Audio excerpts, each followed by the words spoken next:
En 1905 se produjo un nuevo estallido radical que fue derrotado por el gobierno.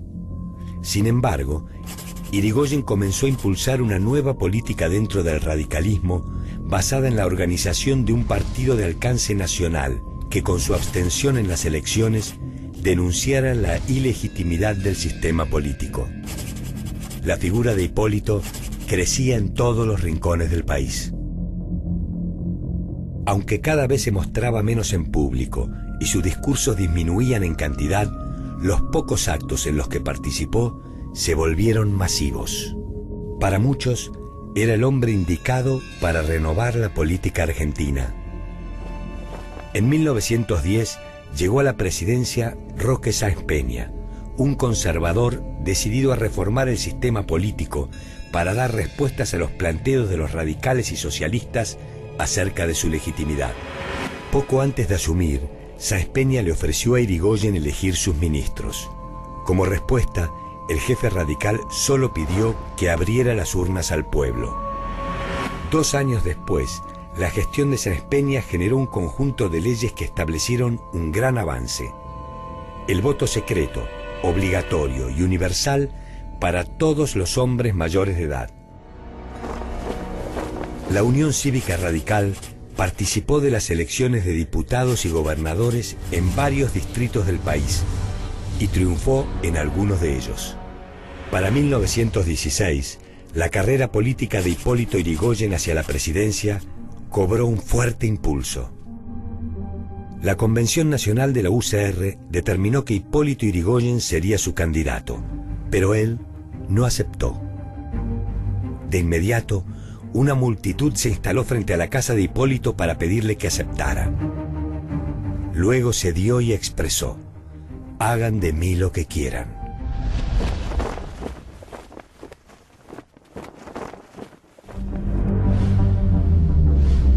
Mientras tanto, en el mundo, la Primera Guerra Mundial enfrentaba a las potencias centrales contra los aliados, quienes se disputaban el control de la provisión de materias primas y de mercados para sus industrias.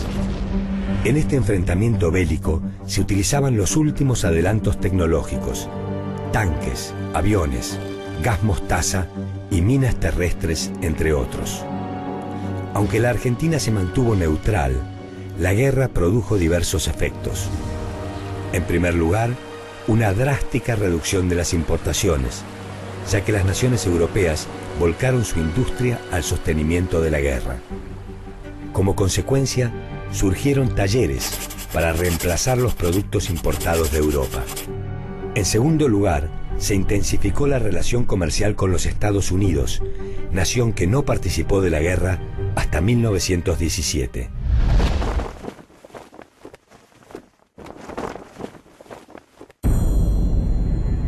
El 12 de octubre de 1916, Hipólito Yrigoyen se convirtió en el nuevo presidente de los argentinos. Una gran cantidad de personas se agolparon ante el Congreso. La felicidad al verlo fue tal que un grupo de manifestantes se encargó de arrastrar el carro presidencial hasta la Casa de Gobierno. Yrigoyen vivía su momento de gloria. El contexto económico de la Argentina en aquel entonces era complicado.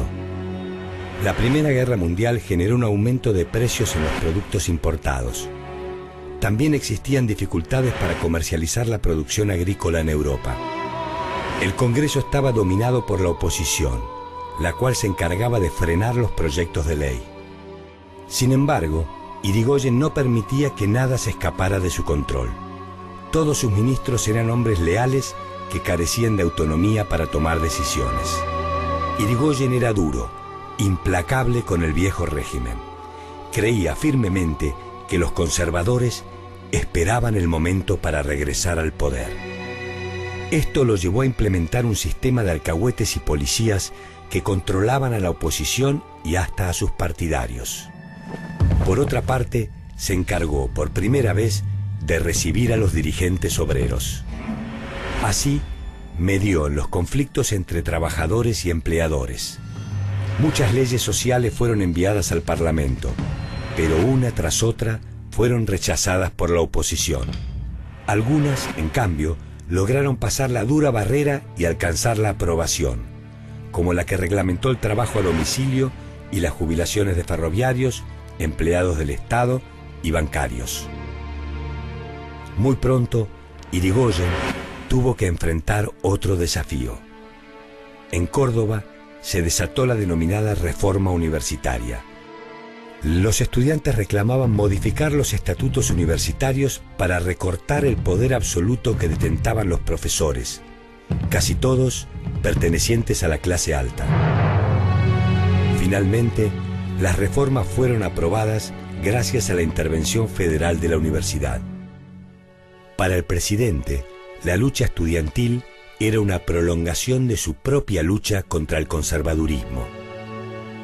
Hacia el fin de la Primera Guerra Mundial, la política gubernamental con respecto al movimiento obrero sufrió un cambio. La revolución que estalló en Rusia en 1917 generó en los gobernantes de todo el mundo el temor de que los obreros de sus países imitaran a los obreros rusos. A partir de ese momento, el presidente no dudó en utilizar la fuerza del ejército para reprimir cualquier revuelta de los trabajadores, sobre todo si éstas eran encabezadas por dirigentes anarquistas. Se temía la llegada de los soviets al poder. Al terminar la guerra, se volvió a importar y muchas empresas argentinas debieron cerrar o reducir los salarios y la cantidad de trabajadores.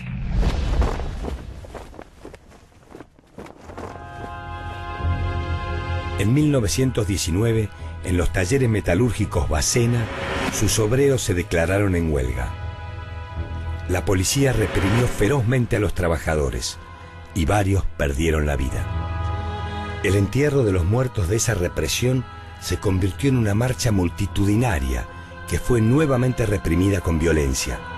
Estos hechos se conocieron como la Semana Trágica. Cientos de personas fallecieron en manos del Ejército y de la Liga Patriótica, un grupo parapolicial compuesto por miembros de la clase alta porteña y miembros de las fuerzas de seguridad. Paralelamente, se sucedieron intervenciones en las provincias gobernadas por miembros de la oposición bajo el argumento de ilegitimidad política. Irigoyen utilizaba las mismas medidas de control político que los conservadores habían usado años atrás para construir su poder.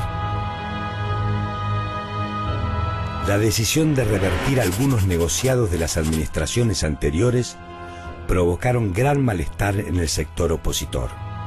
Una de ellas fue la venta de millones de hectáreas de tierra en la Patagonia, que mediante un decreto volvieron a manos del Estado.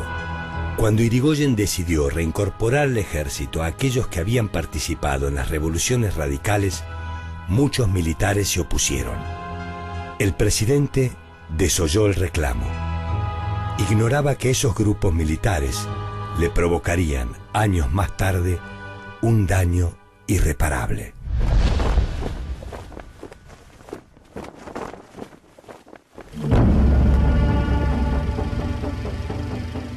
Entre 1921 y 1922 sucedió otro hecho que obligó a Hipólito Yrigoyen a tomar una decisión injusta.